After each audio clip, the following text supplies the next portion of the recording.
make it there and can make it back. Salutations and shit, folks. Welcome back to another episode of your favorite travel podcast, Travel and Shit, where I, your host, and a little bit of a co-host today. She is struggling. My cute little puppy Binksy, she got a haircut. It was like last week, a week or two ago, where we discuss travel and the nuanced ways that travel intersects with regular life.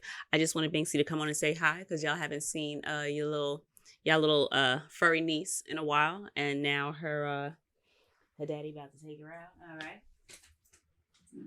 right. Oh, cute. Appreciate you, co-host. Thank you. So you get to see the pup if you're watching on the YouTubes. Let's move my water cup out of the frame there. Welcome back, y'all. I am happy to be here and happy to have you here. I am going to start off by saying it's hoodie season. I'm actually a summer girl, so I ain't even gonna hold you and say this is like my favorite season and no shit like that. I do enjoy a good hoodie though, and we are at that time of year. I will be re-updating the shop with new hoodies, so stay tuned. Shout out to those of y'all that have the classic original TNS logo hoodie. Don't think we're bringing those back. So you have now a limited edition piece. Appreciate y'all, and you know who you are. Gonna jump into it. This week's conversation is about accommodations. So quiet as it's kept, I won't even say quiet as it's kept because I've been talking to y'all about the shit. But we've gone on quite a few trips this year and happy about it, pleased.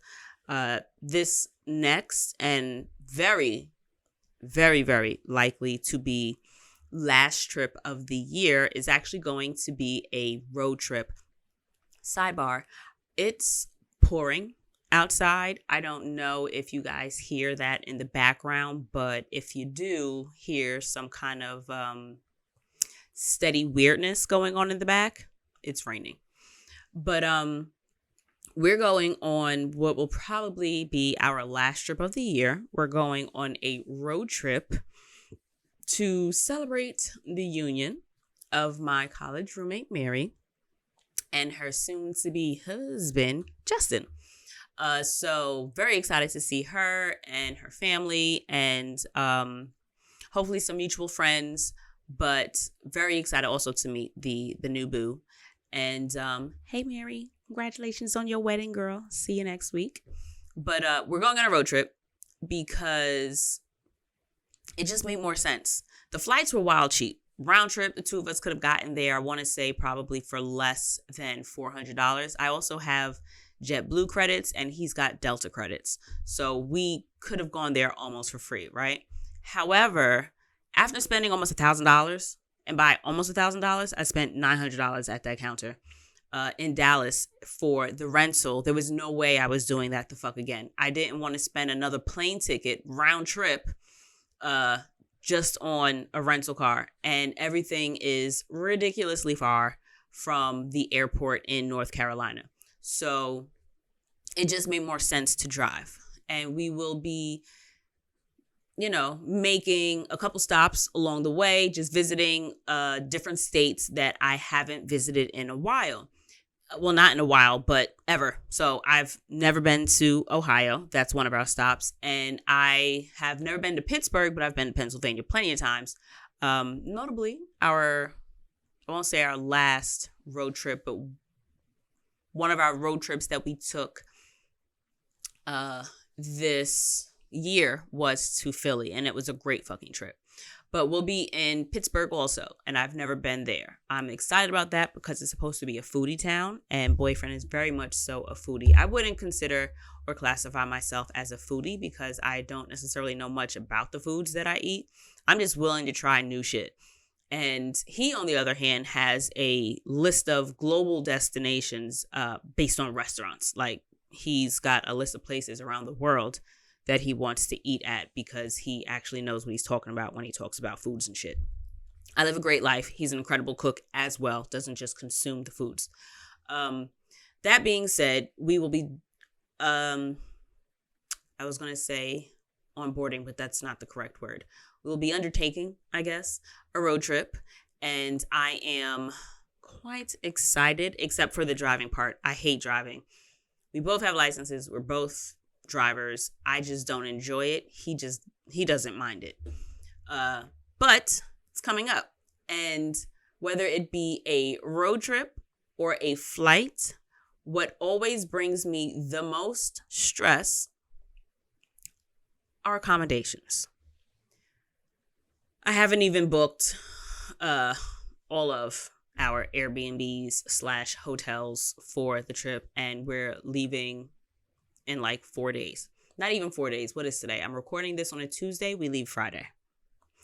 Nor have I packed, but as long as I got my shit for the wedding, the rest of the trip is don't really care. But say all that to say, accommodations. Accommodations bring me the most stress. I feel like accommodations bring me that level of stress because it is one of the things that once you're there is more difficult to change. You run into more of a financial loss potentially should you change your mind when you get there. Now, if I decide that I wake up on any given day of my trip that I don't want to go on a excursion, or I don't want to do an activity or something that I initially thought I would be interested in, or even that I paid for and scheduled and arranged to happen, I can pull out. I don't have to go. I can change my mind and go with whatever the flow of the day is. But in terms of accommodations, I am not fiscally free, if you will, where I can just, drop X amount of dollars on 2-3 days worth of a stay and then change my mind when I get there because I decided I wanted to do something in a different part of town. So it's just easier for me to stay in a different location. So for me, accommodations tend to bring the most stress. So what I've had to do as someone that travels a bit, and for reasons other than visiting family and friends. Like when you're visiting friends and family, it's just like, okay, girl, so I'm either going to stay with you or, hey, bruh, where do you suggest? What neighborhood are you in? What neighborhood is nearby? And what are our plans? Like, am I kicking it at your place? Are we going out here and there, XYZ? It's always easier when you have an idea of what's going to happen or what your plans are going to be. And being that I mentioned that, I will start with the first thing that has made accommodation selection, if you will, much more easier. And that would be reverse engineering my trip. So what I have found to bring me a little bit more of a definitive decision-making action item, if you will, is working backwards. So if I say, for example, Dallas, right? When we stayed in Dallas, Dallas is actually a huge fucking city. You say Dallas and it's comprised of tons of shit. It's kind of like when you say Queens, for those of you that are New Yorkers, when you say Queens, Queens has got a shit ton of different areas. All the boroughs do, but Queens is by far the largest. So if you say you're going to Queens and then someone asks you, cool story, so what part?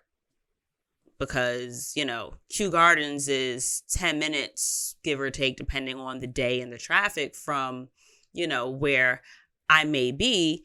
However, if you tell me Astoria, depending on the time and day, I'm not going to meet up with you because I don't want to be in that traffic to get that far, right?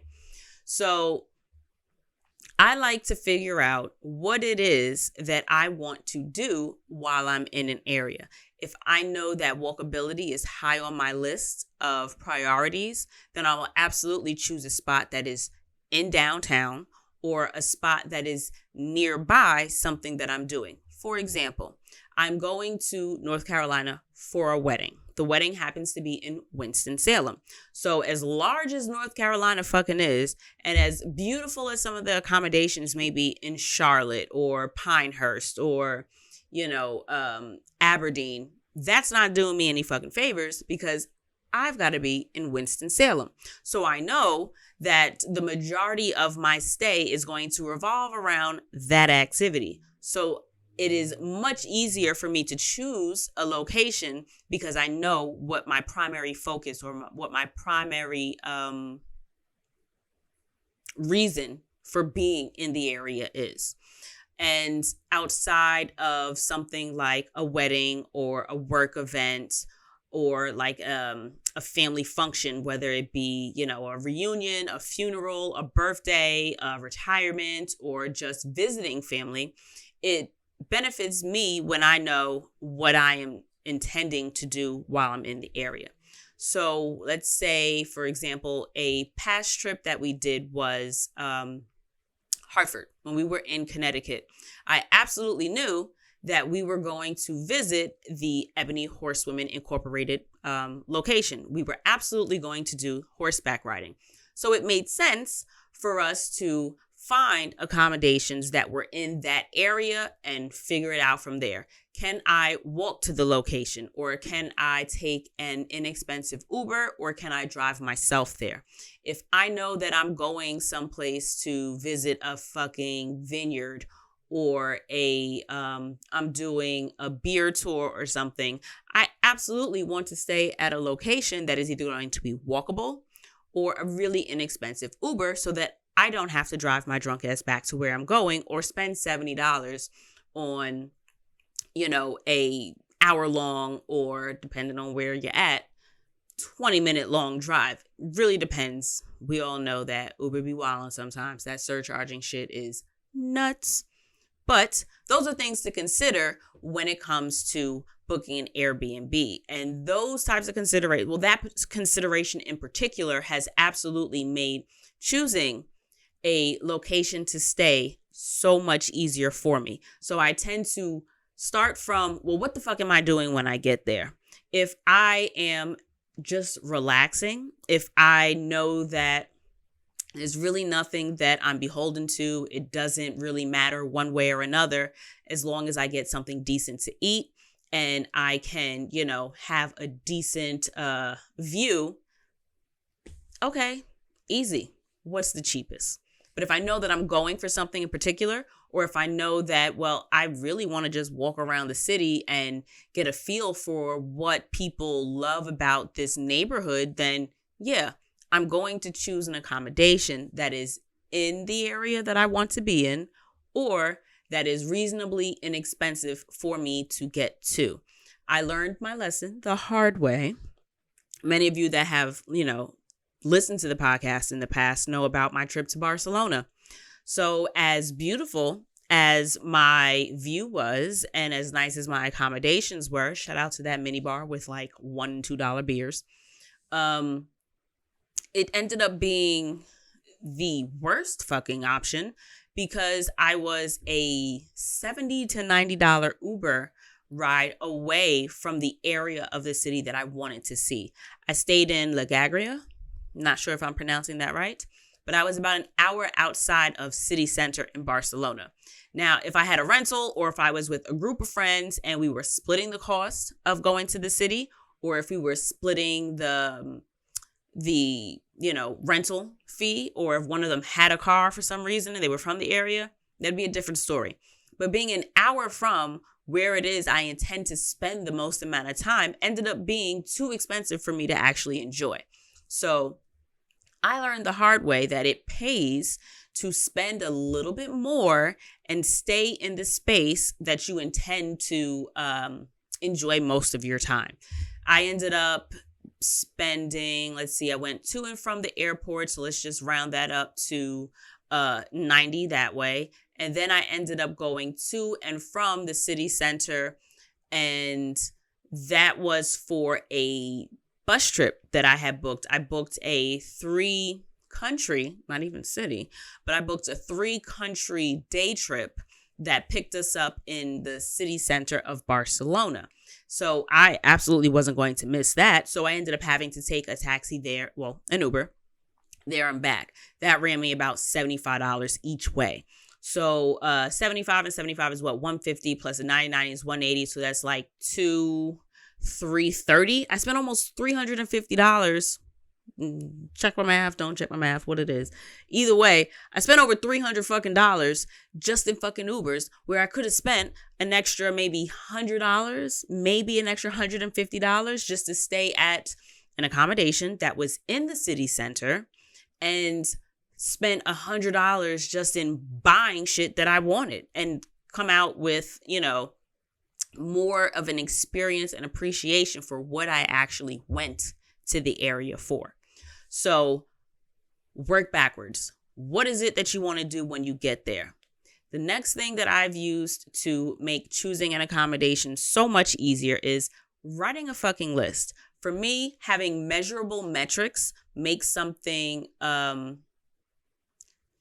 much easier to gauge whether it is a success or it is not. So if I'm unable to measure something, I can't necessarily tell except for based off of emotion. And I tend to experience my emotions very intensely. So I would like to negate the negative ones, if you will, if possible. So the way I found to make decisions in terms of accommodations much easier is knowing what I absolutely need to be happy. For me personally, high on that list is outdoor space. I know that a balcony will make something absolutely better or more appealing. Absolutely not. Or something will be more appealing to me if there's an outdoor space. I love a good balcony. I love a good terrace. If there is a, garden area or, something of the yard variety, your nigga's happy. On board. Shout out to those of you that responded to my stories asking you guys what,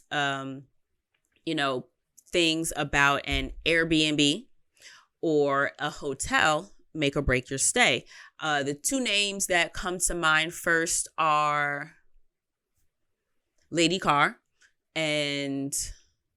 Oh, I see his profile picture. I see his face. So I'm going to just say the third one, Tanya. Watch TV. James Navoy. That's who I was thinking of. Shout out to you guys. The names that I remember, your answers were very in line with what I liked. Y'all fucking love a good balcony as well.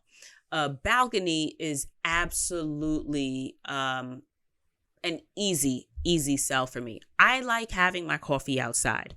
I like having something nice to look at.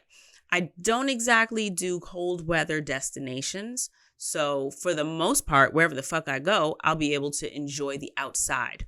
Even if I'm going someplace that is, similarly temperatured, or if the weather is similar to what it is now, like if it's just the fall or if it's like a little bit cooler, give me a hoodie. Give me a blanket or something. I would love to go out and have my coffee in the morning and go out and have a drink at night. I love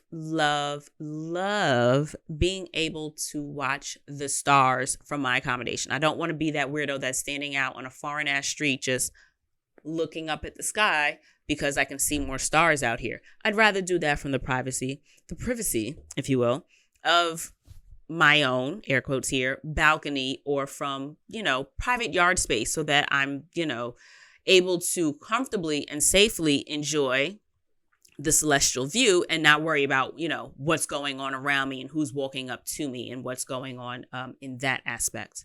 So I write a list of, independently, location independent, what is absolutely going to make me happy. And then I also, tweak it here and there depending on where I'm staying. So it's kind of like, when they say, oh, well, when you're not sure about a decision, write the pros and the cons. Like when you have a job that you're not sure that you want to stay at, or if you're in a relationship you're not sure you want to stay in, or if you're in a any kind of fucking situation where you're not sure, you want to weigh the pros and the cons, you write a fucking list, right? Take it back old school. Do the same thing. I wrote a list based on what in particular is going to, and I mentioned this, I'm pretty certain on a past episode, I mentioned just overall anxiety around traveling. The flights, the whole airport situation. I hadn't been at airports in a while. And it was all just like, stress. Didn't fuck with it. And what really brought me some relief was writing a fucking list. Tangible metrics, measurable metrics that I could use to gauge whether or not a certain decision on an Airbnb or not was actually a good call. Was it going to be a good decision? That being said, I will write, is it walkable? Do I know where that list is? I'll find that list and I will post that on my on the website, travelandshippodcast.com. That'll be one of the travel resources. So that'll be one of the lists that you can get in the that'll just be a resource. I ain't gonna make it complicated. I'm gonna have the accommodations list listed for you. So that being said, and if you need help finding something that I've mentioned is listed, reach out. Send me an email, dcarrie@travelandshippodcast.com. It's DCARRIE @travel, TRAVEL, the letter N, SHIT, podcast.com. You can always send me an email. I'm here. Internet. I got service. So writing a list. The list has absolutely come in clutch. It's made making decisions so much easier. It's down to, okay, if my list includes balcony, walkable, let's say late checkout is coming to mind. Let's say those are the top 3 things that make me feel comfortable with a decision. And it's going to change depending on where you're going. Like if you know you've got a 7 a.m. flight, a late checkout isn't going to matter to you at that point. But based on your trip, do you need to be able to walk to the beach? Do you need to be able to, and that's back to what I mentioned first, and the first tip, where know what it is you are going to do when you get there. Knowing what the intention of your trip is going to be will absolutely aid in making decisions around said trip that will help you actually get the, I don't want to say elicited, but it'll absolutely, the desired outcome is a lot easier to achieve when you're a little bit more certain on what it is you're trying to get out of it. So if you know you just want to fucking relax and you don't really, want to do shit while you're out there, find a place that's got the most shit that'll help you relax while you're there. If you know that you want to just binge TV that's not home, if you've got a roommate that you want to get away from, whether the roommates be your kids or your spouse, if you know that you are just wanting to take a solo trip, or if you just want to get a change of scenery, but you don't necessarily need to do too much outside, still COVID out here, make sure you find some place that's got something that's entertaining to you on site, whether it be Fire Stick, Netflix. Also, especially if you're doing domestic trips, if you have a Fire Stick at home, bring that bitch with you. Cheat code, you don't have to necessarily find an accommodation that has a Fire Stick already. You can bring your own. The only issue with that is remembering to bring that bitch back with you. You do not want to leave that behind, because remember, your Amazon account is attached to that. Now I'm certain there's a way to deactivate, but you already spent $40, $20 on your Fire Stick or whatever it is. You don't want to have to get home and then order another one and set that bitch up all over again.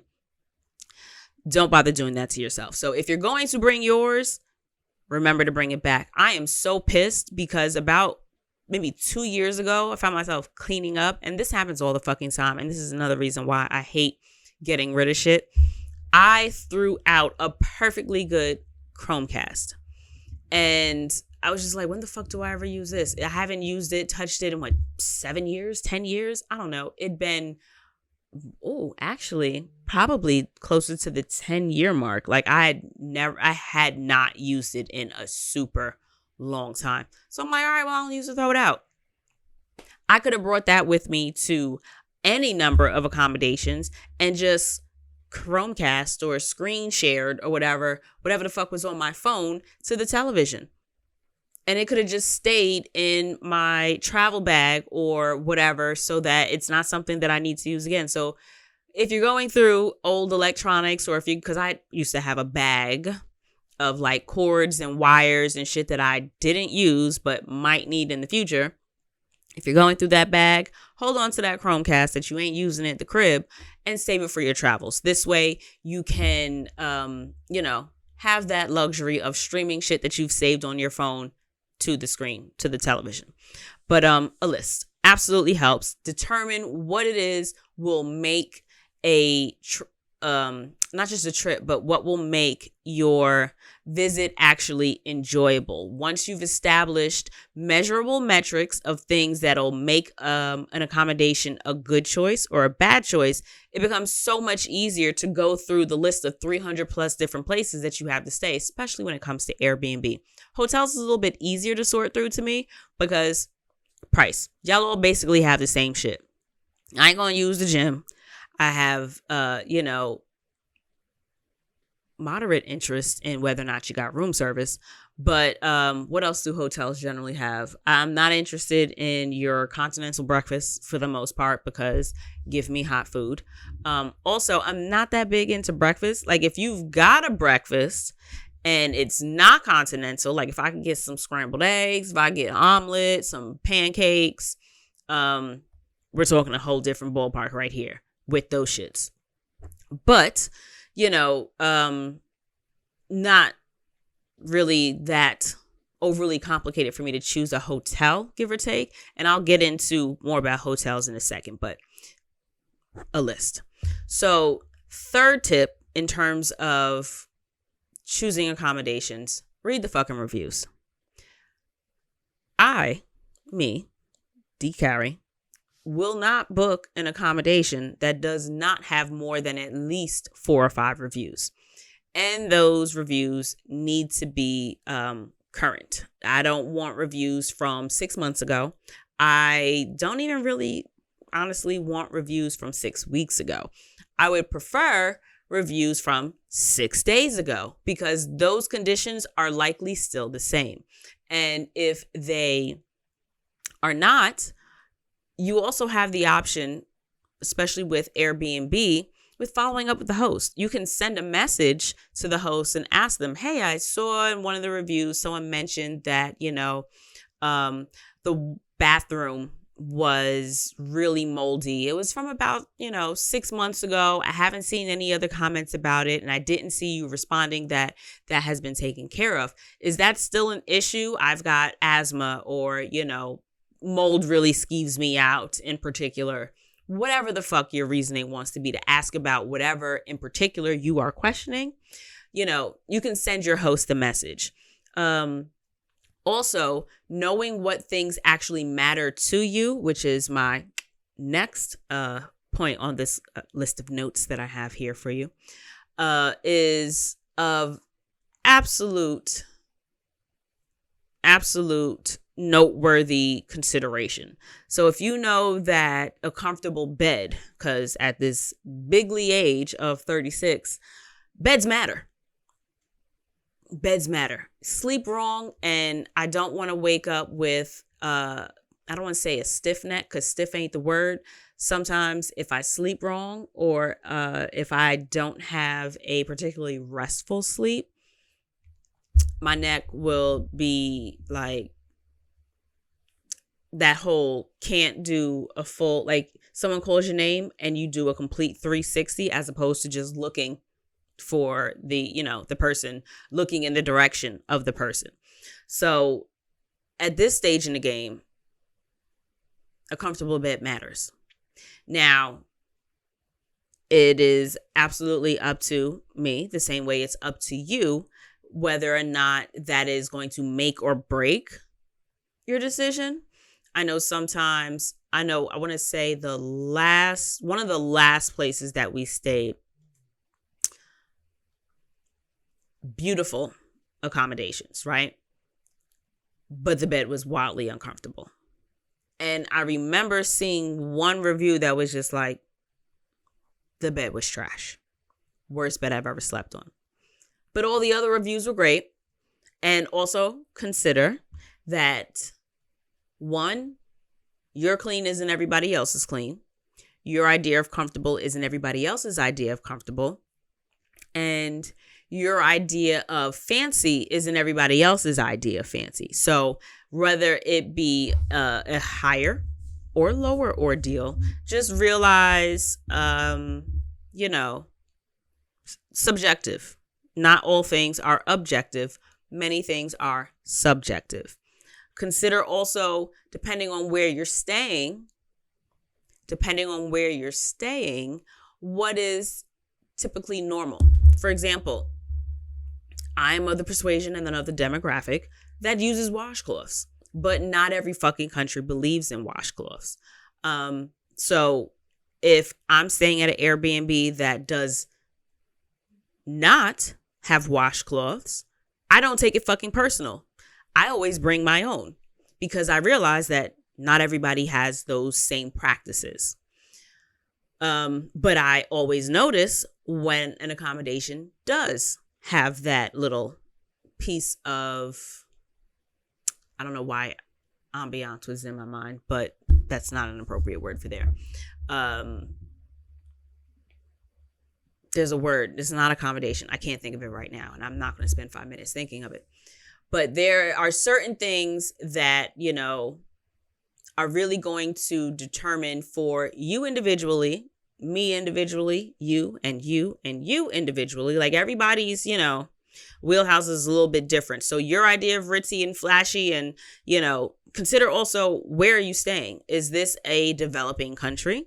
Is this a community or an area of a country where certain luxuries are deemed more of a,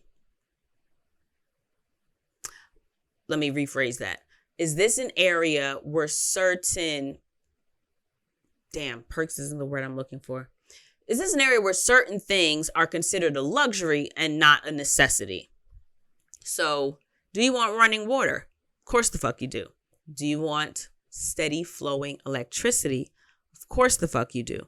But keep in mind that not every community in every country across this very big planet has steady electricity. So when you're reading the reviews, take note of shower pressure comments. Take note of if the electricity goes out.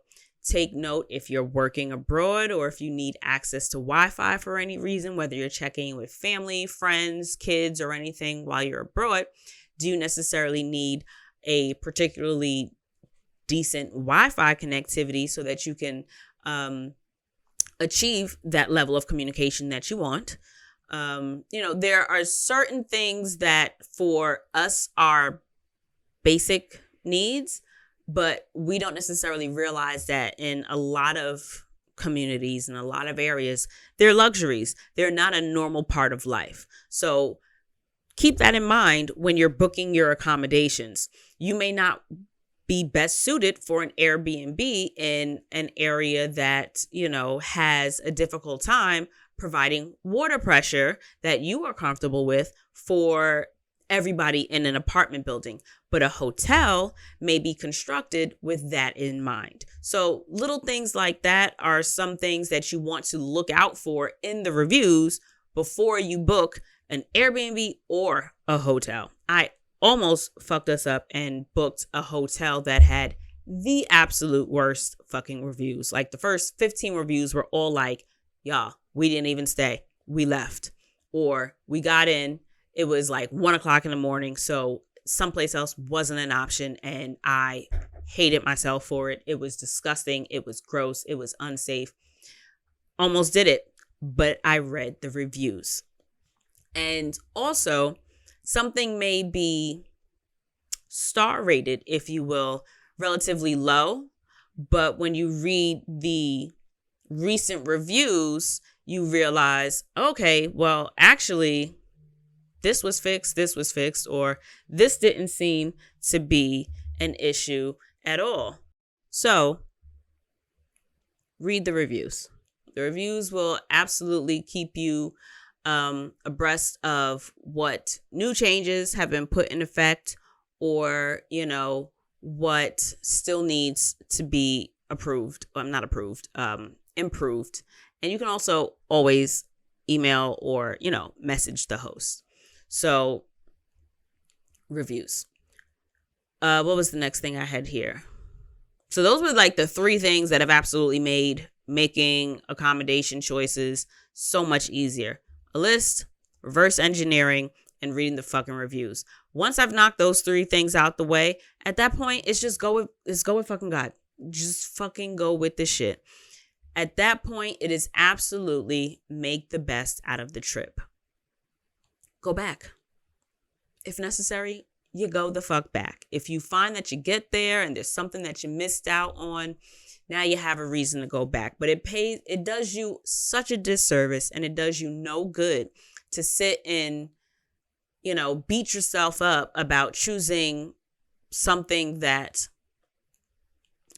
absolutely checked all your boxes, because you don't know everything. You don't know everything. But when you can go into a decision knowing that the decision that you are making is going to be the best with the amount of information that you have at the time, it makes it, for me, I will say for me, it makes it so much easier for me to accept whatever may come. If I get there and I realize that, damn, I'd have been better off staying here, there, or anywhere the fuck else, at this point, I know that I still made a good decision, although it wasn't the best decision, because I used all my resources at hand. I'm not in this space. It's not like apartment hunting where you go in person and see things in real time. That's not how it works. So you do the best with what you got. Work with the information at hand, but the point is using the information at hand.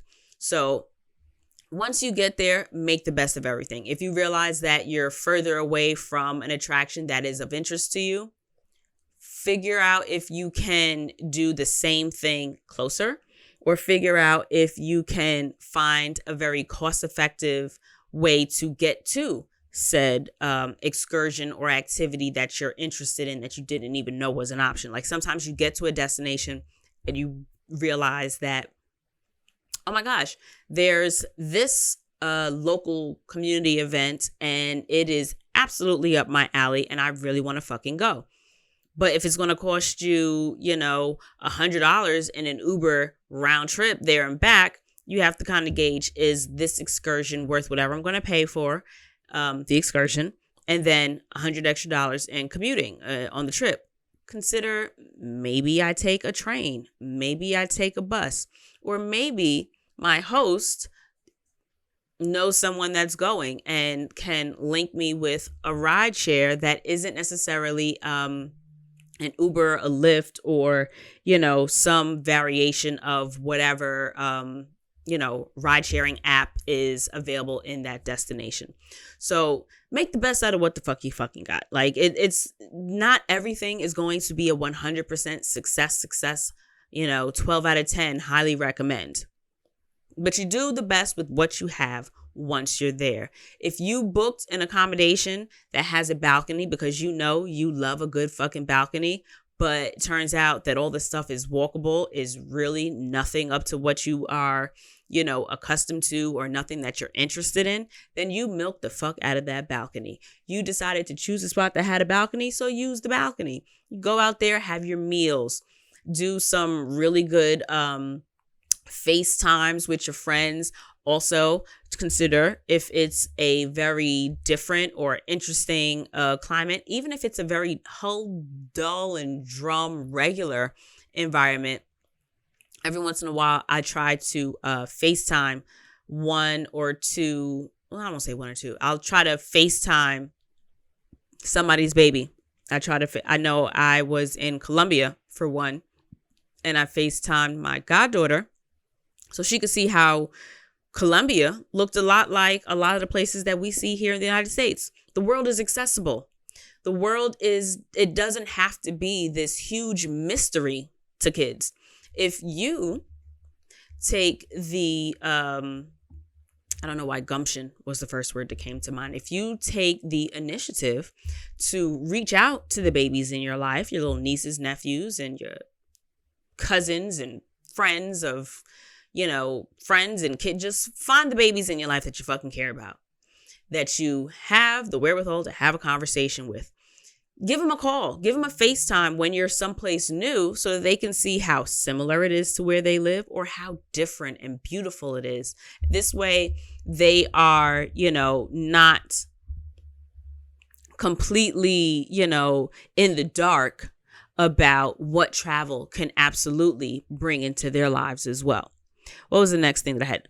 Make sure you look into the check-in and check-out times of whatever accommodation you choose. That can make or break your fucking stay. If you are arriving at 9 a.m. but check-in isn't till 4 the fuck p.m., what you gonna do? I have found luck many a times with reaching out to the host and asking them, is it possible to drop my bags off and then come back? I understand if someone is there the day before, so you can't accommodate for, an early cleaning. And then, no, sorry, it's not ready for me to, enjoy, if you will. I can't jump in the bed or jump in the shower or cook something, but I can absolutely drop my bags and then go do something outside in the streets. Many hotels, if you're staying at a hotel, will have a baggage check or a space or area where they will hold your bags for you either prior to check-in or after checkout for a certain amount of time so that you can, give them the time they need to clean the spaces and you not have to lug around luggage and, be out of their way. So check-in and checkout times. There's also nothing worse. Well, I'm certain there are plenty of things worse, but one very sad instance to be in is being absolutely hung the fuck over and having a ridiculously early checkout. Like 10 a.m. checkout, Sun American. I fucking hate early checkouts. Give me a smooth 12 p.m. checkout or a flexible checkout. I'm with the shits. But that's something that you want to look into before you book a space, especially if you've got a really late flight out. If you've got like a 5 p.m. flight or you've got like a 10 p.m. flight, keep in mind that ass may need to book an extra day for your accommodation so that you have someplace for you and your stuff to go. Now, if you have a late flight and say you can either arrange with the host to leave your bags but be out of the way for cleaning, that's great. Or you can, I know when we were in Dallas, instead of staying an extra night in the Airbnb, since we had such a late checkout, we ended up staying with boyfriend's friends while we were out there. So that saved us the headache of having to deal with, an early checkout, being that we had a late flight. So you really want to look at little things like check in and out just so that you don't have any surprises or make for extra moving pieces that you don't necessarily want to deal with. So if it's also possible to schedule your flights around check in or check out this way, especially if you don't have shit that you want to do or anything planned or anything in the space of something to occupy said time between checkout and when your flight departs or when you at least have to get to the airport. make your life easier. You don't want to have to deal with like an extended 7 hours between checkout and then leaving the country or leaving the city, town, state, whatever area that you're in. Let's see. So overall, just to wrap this up, I realized that what I dislike or what makes me gravitate to Airbnbs more, two things. One, I don't like being in one room for an extended period of time. I like space. I like a little bit of options. The idea of staying in a very box, 300 square foot, even a 400, I don't want to be in one room for longer than 1 or 2 nights. Hotels, some of them, a cute little junior suite. We've had some really, really nice hotels in the past year. I know that the Philly property had a separate bedroom. We stayed at a Sonder property. We stayed at the Goodwin Hotel in Hartford, Connecticut. That was exquisite. Love that hotel. That hotel had a separate bedroom from the living space as well. So those kinds of hotels I fucks with. But for example, when we were in Burlington, mind you, we booked that last minute. When we stayed in Burlington, it was just one room. It was a typical, run-of-the-mill, basic-ass Hilton. And that brings me to point 2 that makes me gravitate more towards Airbnbs than towards hotels, because hotels feel very sterile to me. They feel very generic. A Hilton is a Hilton, is a Marriott, is a Marriott, is a Ramada, is a Ramada. They're all the fucking same to me. I really love a lot of bit of personality. I ain't gonna hold you.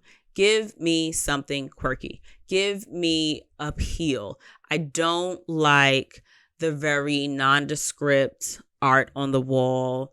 I don't like, the same humdrum.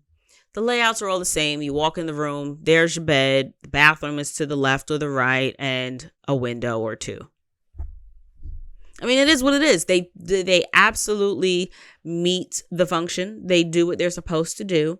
But I love a little bit of flair, a little razzle dazzle to the aesthetic, if you will.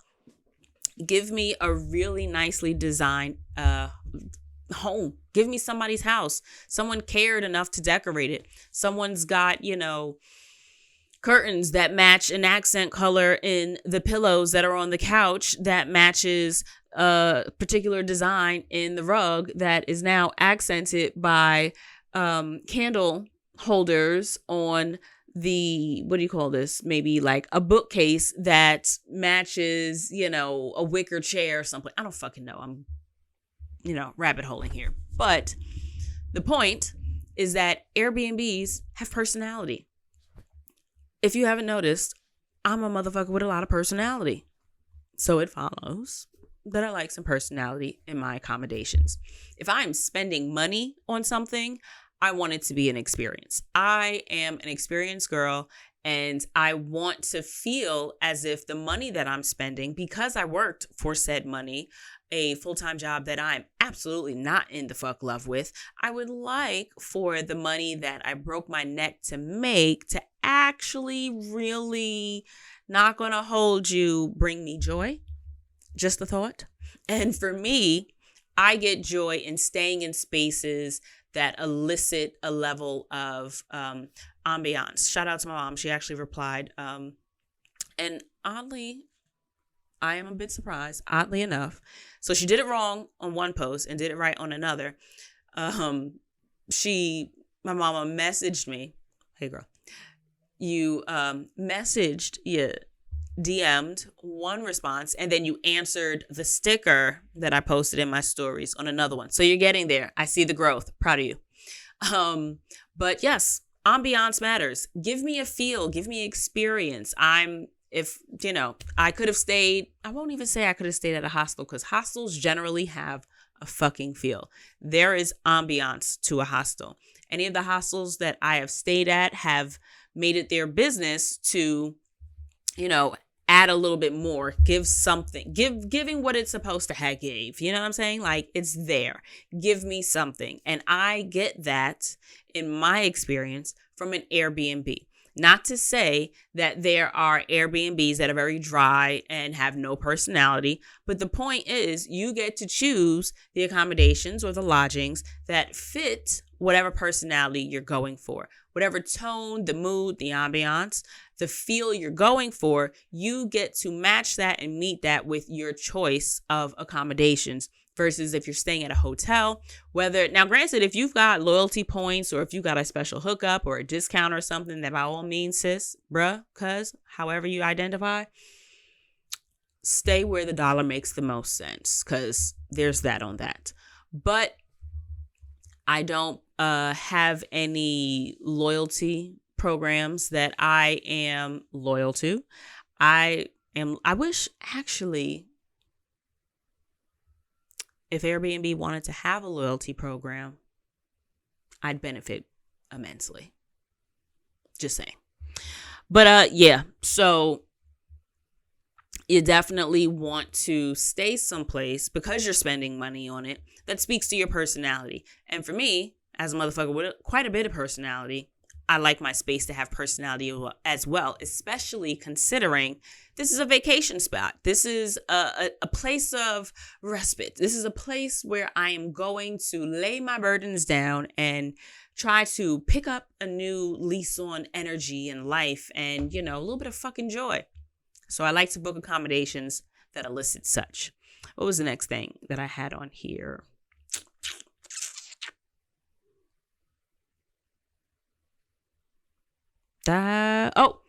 And last point,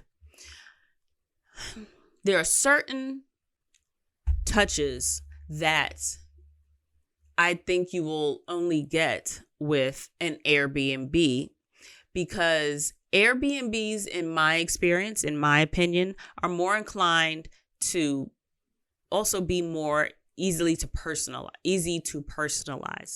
I feel like the host is more inclined to be invested in whether or not you have a good stay. When you are part of when you're staying someplace that is a chain, when you're staying someplace that may absolutely be, a small boutique or a franchise, it's kind of like, well, you're a hotel in this city. The number of guests that you have far exceeds my, small desires. If it's something you do, it's something you do. If you have it, if you don't. Whereas an Airbnb host, in my experience, is more inclined to, go out of their way or to advise or assist you in the matter of meeting certain desires or certain requests.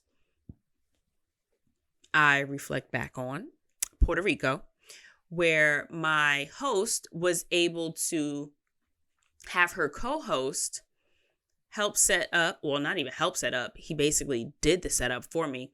I hired him to set up a picnic for me. Wouldn't have been able to do that with a hotel. The hotel staff is, for the most part,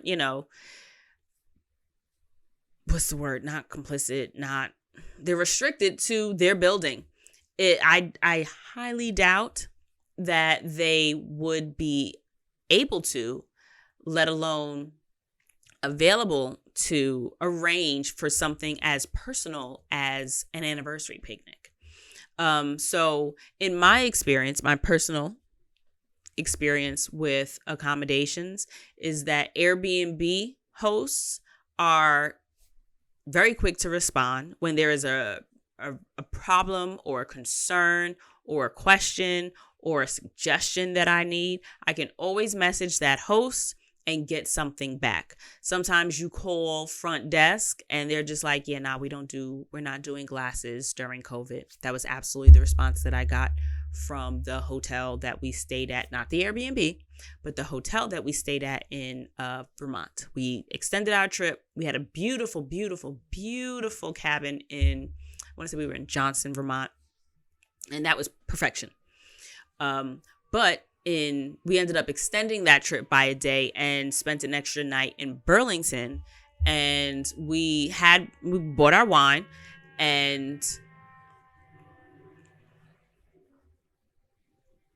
shout out to Sounds of New York City.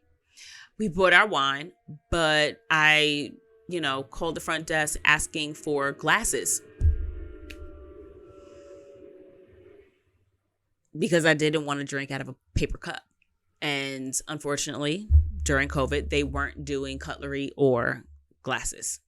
So the paper cups from the bathroom were it. Okay. I ain't going to not drink my wine, but, little touches. Airbnbs are going to have glasses. I will also note that the Airbnb in Dallas that we had was super clutch because of culturally competent touches. My man had lotion, and not just one option of lotion. He had 3 different types of lotion in that bathroom, okay? I happen to be a traveler that packs so many different little bottles and potions and shit in my toiletry bag that sometimes I forget the basic thing of lotion. Actually, I did bring it with me last time because I forgot regular lotion. I had shea nut oil, I had sunscreen, I had bug repellent, but I didn't have just regular ass lotion so that I could lotion my fucking hands or, lotion my nose or my face should it have gotten dry after being out and about or whatever. But by the time we got to Dallas, I remembered, threw it in my bag. But then my man had lotion, 3 options in the bathroom. Wipes. Fucking wipes in the bathroom. I always bring my own wipes. However, it was nice to have wipes provided. Extra towels, extra linens. You can always, call the front desk for those things when you're at a hotel. But I enjoy that little touches like that at an Airbnb. Beach accoutrement, having a beach chair, umbrella, cooler. So I remember in Puerto Rico, the beach bag that they had available to us to use also had like 4 different types of sunscreens in there, so that if you forgot your sunscreen for whatever reason or didn't want to go buy another thing of sunscreen, there's some sunscreen in here. What else was there? What did I have here? Beach gear, extra bedding and towels. Oh, also in Dallas, he had a fresh bar of soap wrapped. I don't use Dial, but it was nice that a freshly wrapped bar of Dial was there. I absolutely would prefer to see a freshly wrapped or a box. I only use Dove. This skin knows and loves Dove. But I don't really fuck with that whole, what do you call it? Soap in a dispenser, like shower soap in a dispenser. I don't like that. I don't do that. That's your thing. By all means, do you? It's not what I do. I don't even use, especially if it's like a dispenser that you refill. I'm more inclined to sample or try out a shampoo or conditioner that's in a pump that I know that you could have absolutely picked the fuck up from a Walgreens or a CVS or a fucking Target anywhere in the fucking world. But I know in OKC, they actually had new bottles of shampoo and conditioner in the bathroom. Same thing with the cabin in Vermont. They had, I want to say, new bottles of shampoo and conditioner in the Airbnb. They also, I think, had a dispenser of shower gel, but it was like a new bottle and not one of those things that you put on the wall that you just pour in. I can't tell what brand it is. I can't tell what the fuck is in here. Ain't no expiration date, that kind of stuff. You know what I mean? I don't do that. You shouldn't do that either, but you grow. Do your thing. What else did I have on this list of things? Oh, full coffee/tea bar. It's not full unless you have cream and sugar. I don't necessarily add anything to my tea, but to my coffee, I need a creamer. I personally prefer liquid creamer, but sometimes you got to make do with what you got. But if you've got sugar and creamer options available to me, that is a full bar for me. And I absolutely appreciate that. Speaking of a bar, I've also had accommodations that have had beer or wine there available for us at checkout. OKC, 2 bottles of wine. Dallas, 2 hard seltzers. Those are the last 2 that came to mind. Loved it. Barcelona, I mentioned earlier, had a really cute mini bar. You had to pay for it, but the beers were like $1 a piece. Loved it. That was fun. You just leave that money behind on the table. That was a little sketch to me, because what if I forgot? You ain't gonna get your money, or you're gonna just like charge my card for like an egregious amount or something. I didn't know, but that didn't happen, so we cool.